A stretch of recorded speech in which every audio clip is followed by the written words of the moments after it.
గత వారం రోజుల నుంచి ఎలాగైనా సరే కోర్టు నుంచి రక్షణ పొంది అరెస్టు నుంచి తప్పించుకోవాలని ప్రయత్నం చేస్తున్నటువంటి సిదిరి అప్పలరాజుకి అయితే పాపం పండింది. నిన్న పోలీసులు అరెస్టు చేసి కోర్టులో హాజరుపరిస్తే కోర్టు కూడా రక్షణ ఇవ్వాలి. 14 రోజుల రిమాండ్ విధించడంతో జైలుకి అయితే తరలించారు. అయితే ఈ రిమాండ్ రిపోర్ట్లో కొన్ని సంచలన విషయాలను పోలీసులు మెన్షన్ చేశారు. ఏమనంటే అందులో ప్రధానమైనది ఉద్దేశపూర్వకంగానే దానయ్యను అక్కడ వదిలేసి వెళ్ళారు. ఆసుపత్రికి గన దానయ్యను సకాలంలో చేర్చి ఉంటే దానయ్యవాడు బ్రతికే అవకాశం ఉందని తరువాత వైద్యులు కూడా చెప్పారని చెప్పి ఆ రిపోర్ట్లో పేర్కొనడం జరిగింది. అంటే ఎంత దయానీయమైనటువంటి స్థితిలో దానయ్యను వదిలేసి వెళ్ళిపోయాడు అనే దాన్ని నిన్న పోలీసుల చార్జ్ షీట్ లో చెప్పారు. కోర్టు కూడా ఎందుకు సిదిరి అప్పలరాజుకి బెయిల్ ఇవ్వలేదంటే నిన్న జగన్ చెప్పాడు కదా, కొడుకు తప్పు చేస్తే తండ్రిని అరెస్ట్ చేస్తారా అని చెప్పి. మరి ఆ మాట ఏదో నిన్న కోర్టులో చెప్పాల్సింది. జగన్మోహన్ రెడ్డి తరపు లాయరు నిన్న చెప్పాల్సింది. చెప్తే ఎడాపెడా వేసేదే, లెంపకాయలు వేసేదే గట్టిగా. ఎందుకంటే ఒక మాజీ ప్రజాప్రతినిధిగా ఉండి, మాజీ మంత్రిగా ఉండి ఈ రోజుకి రాజకీయాల్లో ఉన్నటువంటి వ్యక్తి, పైగా ప్రాణం విలువ తెలిసినటువంటి డాక్టర్ వృత్తిలో ఉన్నటువంటి వ్యక్తి ఒక మనిషిని యాక్సిడెంట్ జరిగితే వదిలేసి తన కొడుకుని తీసుకెళ్లి కాపాడుకున్నాడు. ఆ వ్యక్తిని రోడ్డు మీద వదిలేసి చావుకు కారణమై ఈ రోజు ఆ కుటుంబం రోడ్డున పడటానికి ఒక వ్యక్తి కారణం అంటే ఎవరైనా యాక్సెప్ట్ చేస్తాడు. అది ఎంత పెద్ద వ్యక్తి అయినా కానివ్వండి. జరిగిన దాన్ని ఎవరైనా యాక్సెప్ట్, అరే ఈ రోజుల్లో మంత్రుల్లో లేకపోతే విఐపీలో వెళతా ఉంటే రోడ్డు మీద ఎక్కడో యాక్సిడెంట్ జరిగితే వీళ్ళకి సంబంధం ఉండదు. ఆ యాక్సిడెంట్ ముందో వెనకో పడిపోయి ఉంటారు. వెంటనే వాళ్ళ కాన్వాయిలు ఇచ్చి ఈ రోజు హాస్పిటల్కి పంపుతున్నారే, అది ప్రాణం విలువ తెలిసిన వాళ్ళు, ప్రజాప్రతినిధులుగా ఉన్నాళ్ళు చేయవలసిన పని అది. అలాంటిది నువ్వు దెబ్బ తగిలి పడిపోయిన మనిషి పక్కన ఉన్నాడు, గుద్దిన నీ కొడుకు పక్కన ఉంటే నువ్వు నీ కొడుకును మాత్రం తీసుకెళ్లి హాస్పిటల్ తీసుకెళ్లి ట్రీట్మెంట్ చేయించుకోవడమే కాకుండా ఒక వ్యక్తిని తీసుకొచ్చి గుద్దింది ఆ వ్యక్తి అని చెప్పి పోలీసులను తప్పుదారి పట్టిస్తావా? నీ కొడుకుని కాపాడే ప్రయత్నం చేసి పోలీసులను ఇది చేస్తావా? వేరొక వ్యక్తిని లొంగిపోమని బలవంతం చేస్తావా? మరి తప్పు కదా ఇది. ఇన్ని జరిగితే సరే, ఏదో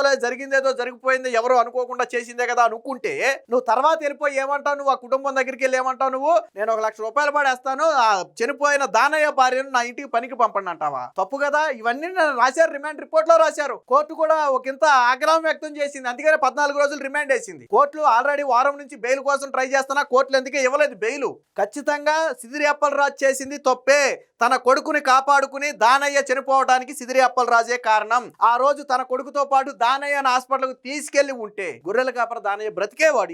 ఈ రోజు బ్రతికేవాడు. కానీ ఎక్కడ ఇద్దరిని కలిపి హాస్పిటల్కి తీసుకెళ్తే తన కొడుకే గుద్దాడని బయట వాళ్ళకి తెలిసిపోతే మళ్ళీ ఇది ఎక్కడ రచ్చ అవుద్దా అని చెప్పి పోతే పోయిందిలే ప్రాణం అని చెప్పి వదిలేసి వెళ్ళాడు. పైగా నువ్వు డాక్టర్వా? సిగ్గుందా? నీ వృత్తికి ఏ రోజైనా నువ్వు కనీసం ఆ డాక్టర్ అని పేరు పెట్టుకున్నందుకు ఏ రోజైనా న్యాయం చేసావా? ఒక వ్యక్తి పడిపోయి ఉంటే నీ కొడుకు కాకపోతే ఇంకొక వ్యక్తి ఎవరైనా గుద్దాడు అనుకోండి, నువ్వేం చేయాలి? అట్లీస్ట్ అంబులెన్స్ కు ఫోన్ చేయాలి. చేసావా? నువ్వు చేయలేదు. ఎందుకని? అంబులెన్స్లకు చేసినా ఎవడు గుద్దాడని మళ్ళీ ఆరాధిస్తారు. అందుకని అంబులెన్స్ కు ఫోన్ చేయాలి.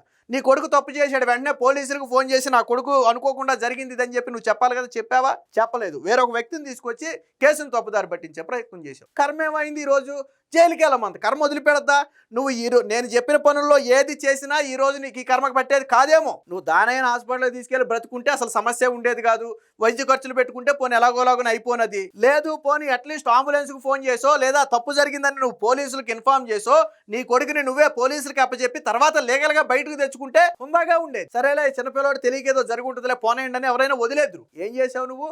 పోనీ అంతా అయిపోయిన తర్వాత అయినా ఆ కుటుంబానికి నేను అండగా ఉన్నాను, 2 చిన్నపిల్లలు ఉన్నారు, వాళ్ళ బాధ్యత నేను తీసుకుంటా, లేదా మీ కుటుంబ బాధ్యత నేను తీసుకుంటా, మీకేమి ఇబ్బంది లేదని నువ్వు ఆ కుటుంబానికి హామీ ఇచ్చుంటే సరే జరిగింది ఏదో జరిగింది, తర్వాత కుటుంబాన్ని ఆదుకున్నాడు కదా పోనేలే అని అనుకునేవాళ్ళు. కనీసం మానవతా దృక్పథంతో అనుకునేవాళ్ళు. కానీ నువ్వేమన్నా 1 లక్ష రూపాయలు ఇస్తాను దానయ్య భార్యను మా ఇంటికి పనికి పంపండి అంటావా? ఎంత దారుణమైన మాటలు ఇవి. మరి ఇలాంటి వ్యక్తికి జైలు శిక్ష వేయకేమేస్తారు. పైగా నిన్నేదో స్వతంత్ర సమరయోధుల్లాగా కార్యకర్తల భుజాల మీదకి ఎక్కి అంటే పిడికిలు బిగిస్తున్నాడు. సిగ్గుశరం ఉండక్కర్లా ఇలాంటి పనులు చేసి మళ్ళీ పిడికిలు బిగించడానికి.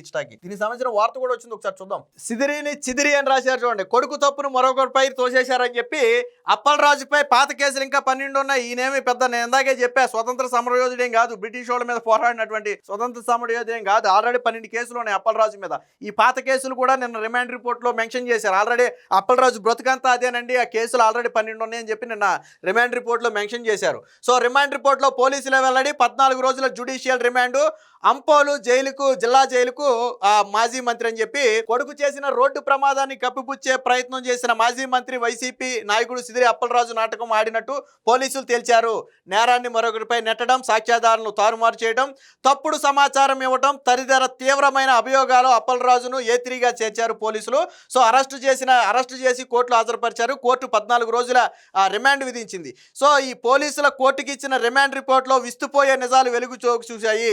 అప్పలరాజు కుమారుడు ఆరవ్ వర్మ A1గా ఉంటే ఈ నెల 6న డ్రైవింగ్ లైసెన్స్ కోసం దరఖాస్తు చేసుకోగా 8న లెర్నింగ్ లైసెన్స్ వచ్చింది. ఆ తర్వాత 2 రోజుల కంటే జూలై 10 రాత్రి 8:30 గంటలకు సిద్ధార్థ్ త్యాడి A2 తన రాయల్ ఎన్ఫీల్డ్ బైక్పై వారి ఇంటికి వచ్చాడు.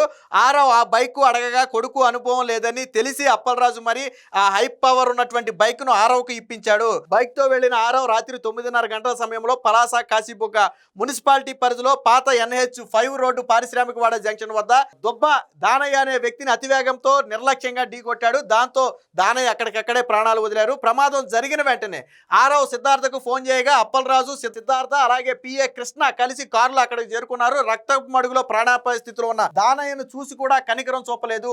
ఆసుపత్రికి తరలిస్తే బతికే అవకాశం ఉన్నప్పటికీ వదిలేసి గాయపడిన తన కొడుకును మాత్రమే కారులో ఎక్కించుకెళ్ళిపోయి అక్కడ ట్రీట్మెంట్ చేయించారు. చూడండి, చినబాదంలోని సాయి శ్రీనివాస ఆసుపత్రికి తీసుకెళ్లి అక్కడ అప్పలరాజు ఆదేశాలతో సాక్ష్యాలు లేకుండా చేసేందుకు ఘటనా స్థలం నుంచి బైక్ను మాయం చేయడానికి సిద్ధార్థ్ ప్రయత్నించగా అక్కడ ఉన్న స్థానికులు అడ్డుకున్నారు. అంటే ఈ బైక్ను కూడా తప్పించే ప్రయత్నం చేశారు. ఆల్రెడీ గుద్దిన బైక్ లేకుండా చేస్తే ఎవరికి తెలియదు, చీకట్లో సీసీలు లాంటివి ఏమి ఉండవు కాదు కాబట్టి ఆ టైంలో దొరకడు అనుకున్నట్టున్నాడు. సో ఆ బైక్ను కూడా తప్పించే ప్రయత్నం చేస్తే ఈ దానయ్య పడిపోయిన కొద్దిసేపటికంటే ఓ పావు గంటకో 20 నిమిషాలకో 4-5 పోగయ్యారు. సో ఎప్పుడైతే ఈ బైక్ని తప్పించే ప్రయత్నం చేశారో వెంటనే స్థానికులు ఎవడో పారిపోతున్నాడు బైక్ తీసుకుని అనుకుని వెంటనే వాళ్ళని అడ్డుకున్నారు. సో అప్పుడు అసలు బండారం బయటపడింది. అప్పటికే అప్పలరాజు వేసిన స్కెచ్ ప్రకారం యాక్సిడెంట్ చేసింది తానేనని సిద్ధార్థ వారితో బొకాయించాడు. పోలీసులు వచ్చాక కూడా అదే అబద్ధం చెప్పాడు. అప్పలరాజు ఏమో మరో అడుగు ముందుకేసి పోలీసులకు ఫోన్ చేసి తాను సూపర్వైజర్ శ్రీను ప్రమాదం చేశాడని తప్పుదోవ పట్టించాడు. మృతుడు దానయ్య భార్య నోరు మూయించేందుకు అప్పలరాజు అనుచరులు తీవ్ర ప్రయత్నాలు చేశారు. 8.5 లక్షలు ఇస్తామని బేరం కుదుర్చుకుని 1.5 లక్షలు అడ్వాన్స్ గా కూడా చెల్లించారు.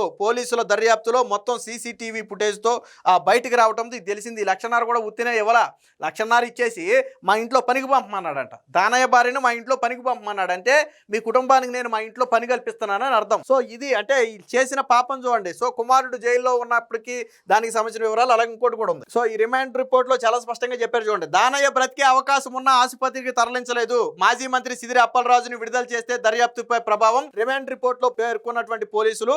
అలాగే అప్పలరాజుకు 14 రోజుల రిమాండ్ విధించారు. ఆల్రెడీ ఆరవ్ వర్మకి కూడా ఆల్రెడీ రిమాండ్ లో ఉన్నారు. సో ఇప్పుడు యాక్సిడెంట్ చేసినటువంటి కొడుకు అలాగే కేసును మాఫీ చేసే ప్రయత్నం చేసినటువంటి తండ్రి ఇద్దరు కలిసి ఈ రోజు జైల్లో చెప్పకూడదు తినే పరిస్థితి.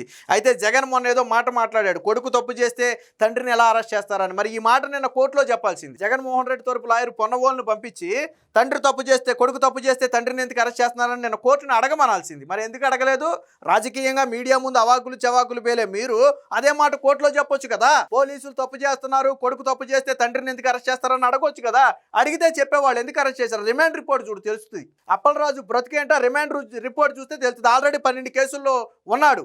మనోడేమి సొద్దపోసు కాదు, ఆల్రెడీ 12 కేసుల్లో ఉన్నాడు. ఎక్కడి నుంచి వచ్చినాయి కేసులు? 5 ఏళ్ల పాటు మంత్రిగా ఉన్నటువంటి వ్యక్తి మీద కేసులు వచ్చినాయి అంటే ఎంత దారుణమైనటువంటి పనులు చేస్తే కేసులు వచ్చినాయి. నువ్వు అది మంత్రిగా ఉన్నప్పుడు నీ మీద కేసులు రావు కదా. ఒక డాక్టర్ అని చెప్పుకుంటాడు, సరే ఏమీ తెలియనోడో చదువుకోనోడో పెద్ద వయసు ఉన్నాడో ఏదన్నా చేశాడు అంటే దానికి ఒక అర్థం ఉంది. నువ్వు ఒక డాక్టర్ అని చెప్పుకుంటున్నావు, అన్నిటికీ మించి పక్కన పెట్టే మిగతా నువ్వు డాక్టర్ అని చెప్పుకుంటున్నావు. అలాంటి డాక్టర్ వృత్తికి ఏ రోజైనా న్యాయం చేసావా? ఈ రోజు దానయ్య చనిపోవడానికి ఆ కుటుంబం రోడ్డును పడడానికి అప్పలరాజే కారణం. ఆ రోజుగానే తీసుకెళ్ళుంటే హాస్పిటల్కి దానయ్య ఖచ్చితంగా బ్రతికేవాడేమో, 100% బ్రతికేవాడేమో. నేను రిమాండ్ రిపోర్ట్లు అదే చెప్పారు, పోలీసులు కూడా అదే మెన్షన్ చేశారు. ఇది అప్పలరాజు బ్రతుకు. సో మొత్తానికి చేసిన పాపానికి ప్రాయశ్చిత్తం అనుభవించాల్సిందే. ప్రాయశ్చిత్తం అంటే మళ్ళీ ఏదో తప్పుని దేవుడి దగ్గర దండం పెట్టుకుని కడిగేసుకోవడం ఆ టైపు కాదు. నువ్వు ఈ రోజు అప్పలరాజుకి పడిన గతే రేపొద్దున మిగతా వాళ్ళకు కూడా భయం రావాలా. ఎవడైనా సరే నేను మంత్రుల్లో లేదా మాజీ మంత్రుల్లో, నేను నాయకుడిని, నా కొడుకులో నా కూతుళ్ళో ఇష్టం వచ్చినట్టు సమాజంలో ఏదైనా చేయొచ్చు, మేము కాపాడతాం, అలాంటిది ఉండకూడదు. ఎలాంటి వ్యక్తికైనా సరే చట్టం ముందు శిక్ష పడాలి. సో దానికి అప్పలరాజు కొడుకే ఒక ఉదాహరణ. ఏదేమైనా అప్పలరాజు చేసిన తప్పుకి ఈ రోజు రిమాండ్ పడింది. ఇది 14 రోజు రిమాండ్ కాదు, మినిమం 3 నెలల పాటు వీళ్ళని జైల్లో పెడితే తప్ప వీళ్ళు చేసిన తప్పు ఏంటనేది వీళ్ళకి తెలియదు. వీళ్ళని చూసి మరొకటి అలాంటి తప్పు చేయాలంటే భయపడే పరిస్థితి రావాలి. మొత్తంగా అప్పలరాజు బ్రతికేంటనేది నిన్న జైలు శిక్ష పడటం ద్వారా రాష్ట్రం మొత్తం తెలిసింది.